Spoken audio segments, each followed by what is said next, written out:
and we're going to go over this 10-part list here. A lot of it has to do with destroying Christianity. They want to get rid of the truth. It all stems from that. And so we'll go ahead and start here with point number 1 that says take God and prayer out of the education system. And this is something that we've been seeing for a while, but now it's not just removing God, it's finding ways to blaspheme him in the education system. I don't know if you got anything on that. It might be good to back up a hair, because you see the idea in the sense of Jesus' language that he uses language in the Olivet Discourse about the end of the age. And even in other Matthew 28 at the Great Commission, even to the end of the age, I'm with you. So, but we know from Hebrews chapter 1 and the book of 1 Peter and other passages that the last days have started when Jesus ascended in heaven. So we've been in the last days for 2,000 years. That is true.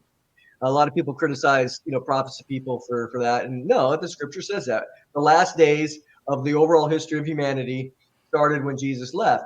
But Jesus also spoke very specifically about the end of the age. So yes, we're in the last age now, but now he talks about the end of the age of the last age. So when we think about that, it's no surprise that when you see the arrival of Blavatsky and even Bailey roughly in the late 19th century, right after this, Darwin, he puts his book out, Origin of Species in 1859.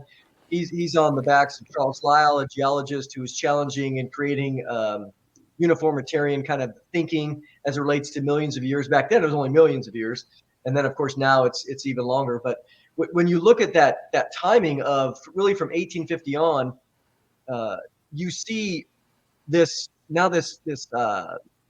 leaning in towards this new age, because they see even the enemy knows that a new age is coming and the end of the age is approaching. Mm-hmm. And so as they come to write, she writes her material again, let's just say 1900, make it easy. And then what do you have? You have right there as well things changing in the school. You have the Scopes trial, 1925, that are beginning to shape creation, because the Bible and creation has always been taught in the schools. And so you started seeing this shift. And of course, then you got World War I. That really blows your mind out as it relates to humanism, because, and then at least here in our country. So when you get to the World War II, United Nations formed, basically in 1947, Israel coming along, and also in 1947 in the Everson decision of the Supreme Court ruled at that moment. This is where the rule came, the separation of church and state, which is a legitimate phrase that Thomas Jefferson used. But you have all these things converging together at this time. And from that Everson decision in 1947, now in 1961 and 1963, what do you have? Prayers out of school, Bible readings out of school. God basically gets the boot out of school. And so you have this progression from the late 1800s, Darwin, uniformitarianism, New Age thinking, all these writings, as well as if you look at early parts of the 20th century, you have Julian Huxley, and others who are involved because they know, and it's on one of these 10, but they knew at that time you have to control the education. Mm-hmm. And that's, the whole, kind of Brave New World mentality. So all of this converges at this time. But the idea of taking God and prayer out, they know that when you're going to school every day and you're saying the Pledge of Allegiance and that God is mentioned, or you're praying, or you're starting the day off with prayer or the Bible, there's morals. There's this foundation, which comes later in one of the other rules, destroying the foundation of God himself being involved in the culture. So it's no surprise. And if we're honest, they have this whole system. God has allowed this convergence to happen to such a degree that they've done extremely well in getting it in, and then how we've watched it unfold really from the 1950s on. Yeah, they're pushing. I know a lot of people want to say the Marxism type of thing, but which that's basically the foundation of that's cult, along with Aleister Crowley and that type of stuff. But see, that's the other thing is Theosophy stems from that as well. I mean, that's where Aleister Crowley kind of got some of his stuff too. So they're all just working together. It's the same thing. And absolutely. So, Yeah, so we see this in the education system. They're doing it in a public display. We see a lot of the alphabet agenda stuff going on with that, which that's actually on the list as well. But we also see this thing. I don't know if you've ever heard of the CEL education system, which is the social emotional learning. Uh-uh. Yeah, so I just did a thing on that where they're trying to teach the alphabet, the social justice, as well as new age holistic type of teaching these kids to get in touch with their emotions and this type of stuff. So it's all about looking inward and finding that type of thing so you can release that. So you're seeing again that new age of finding new knowledge, releasing yourself type of thing. So that's all getting interweaved in there, and that removes God and all of that. So, and then yeah, you were talking about the creation, removing creation. They're doing the evolution stuff. They're not even they're not teaching the young Earth anymore. They're teaching the old Earth, and we've been here for millions and millions of years, which that's not true either. Yeah, you mentioned it also, the the power of the judicial branch, in that laws, as we know, I remember being in high school and taking civics or world social, what do we call it? What do we call it? Social history or social Social studies. studies, yeah. Social studies, sorry. But we actually read the Constitution. We had actually read the Declaration of Independence, and so we understood the nature and the limits of what government could and couldn't do. But the thing is now, whether it's too late, might be too little, too late. But it's interesting that if you look at the liberals today, they had no problem with, again, Justice Hugo in 1947, what they would call legislating from the bench. Or you go to 1973 with Roe v. Wade. All of a sudden, they looked in the Constitution and they said that in there was a guaranteed right to abortion. But there's nothing mentioned in there. They just completely fabricated it out of nowhere. And so because they argued a negative, then the positive must be true, which means that we couldn't see it in there. Therefore, it must be true that you can abort your child. So, but it's interesting that in all of those 50 years or 60 years, the liberals had no problems about seeing the courts make these decisions. But now that you have more of a conservative, and it's not even about liberal or conservative. Let's get those words out. That's irrelevant. It's more of what is understood as an originalist or originalist judiciary, someone who looks at the founding fathers, not only that, but their writings, the Federalist Papers, Anti-Federalist Papers, all of the other things that make up for how the Constitution was written, the Bill of Rights. What was going on?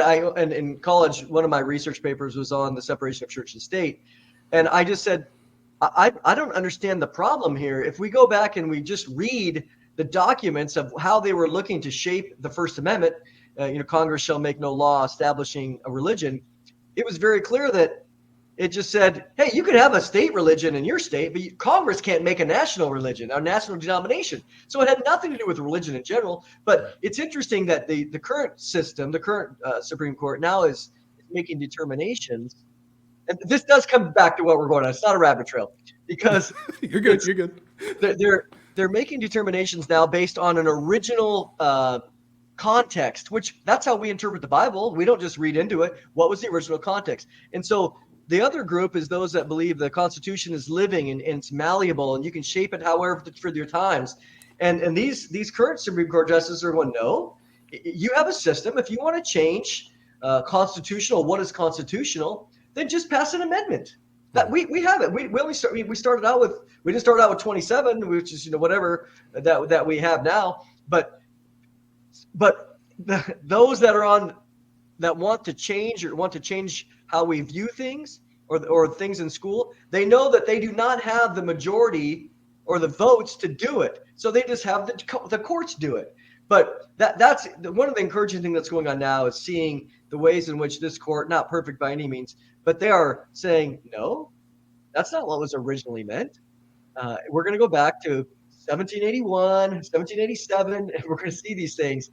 And that was when, coming to this first one, back then, Thomas Jefferson, out of congressional money, was paying for Bibles to be printed. I mean, it was in the schools. These guys back then had no issue at all. They didn't see here. They were the generation that wrote the First Amendment. and the Bible's over there in the schools. They're like, that's no problem. Here's some money. Let's buy some. Mm-hmm. So what you see here is the lie of taking God out. And so because they can't do it through really the right channels, they did it so much through the judicial channels, and it has to happen. You got to remove God and prayer. Yeah. Yeah, you have to remove that foundation. And once you do that, the next step, the next level is actually point number 2, where it's you reduce parental authority over the kids. You basically take the rights away from parents to just send them to this indoctrination center, basically, and allow them to learn all these things that are not just removing God, but anti-God in all things. And then basically say, you have no right as a parent to determine if you can what we teach your kids, basically, and they just take more and more control. And so we see the reduction of parental authority over children. We've seen it where the DHS, if you're a parent and you disagree with what the school board is doing, then you're now deemed a domestic terrorist, and all these things. So what have you seen as far as reducing children, not only in school but just in general? So, again, you go back to, I just love looking at foundations. And Psalm 11 says, if the foundations are destroyed, then what are the righteous going to do? And you go back for thousands of years, even to the Deuteronomy chapter 6, where God is commanding the Israelites to teach your children, teach the word. When you're on the road, you talk about the word. When you're laying down, you're on the word. You put the word on the phylacteries on your forehead, or on tefillin as on your arms. So you have this foundational structure of that the parents were the ones that were instructing, not just facts and things about the world, but morals. That's the most important thing God cares about, is understanding him, his word, the plan of salvation. God would rather have somebody understand the plan of salvation than to know 2 + 2, because one is eternal and the other one really isn't. But Yeah. when you look at what has happened, again, it goes back to the early 20th century, is they knew that the way you reduce a parent's authority, you can do it through legislation, but that would be a little too obvious back then. So how do you reduce not a parental's, let's not even say authority, but let's say influence? How do you reduce a parent's influence? Well, what you do is it's through time. You do it through time. So if we can get the kids to be put in a school classroom for 7 or 8 hours a day, they come home, they ride the bus, the parents get home at 5, they have dinner, they talk to the kids maybe for an hour, maybe 20 minutes, however it is today, and then they go on their screen. But even if you go back to the early times, what you do see is going into this other place where now you're getting behavioral instruction from the teacher, you're getting social instruction about how to act.